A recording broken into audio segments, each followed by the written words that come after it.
তোমাকে আমার ভারী ভালো লেগেছে। হ্যাঁ গো, তুমি কি এখানে থাকবে কয়েকদিন এখন?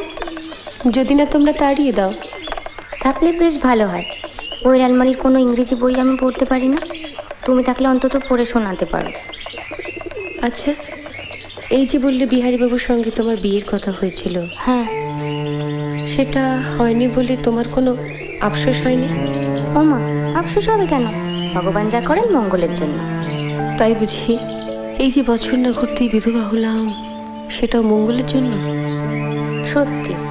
কেন যে অত ইংরেজি পড়তে গেলে তুমি? আবার ভাবো, তাহলে তো তুমি বরের কাছেই অন্য জায়গায় থাকতে, এখানে আসতেও না, আমাদের দেখাও হতো না। বা আমি এখানে থাকতাম, তুমি অন্য জায়গায় থাকতে। বা তা কেমন করে হবে? তোমার শাশুড়ি তোমার বরের সঙ্গে প্রথমে আমার সম্বন্ধ করেছিলেন, জানো? তাই বুঝি? তা হলো না কেন?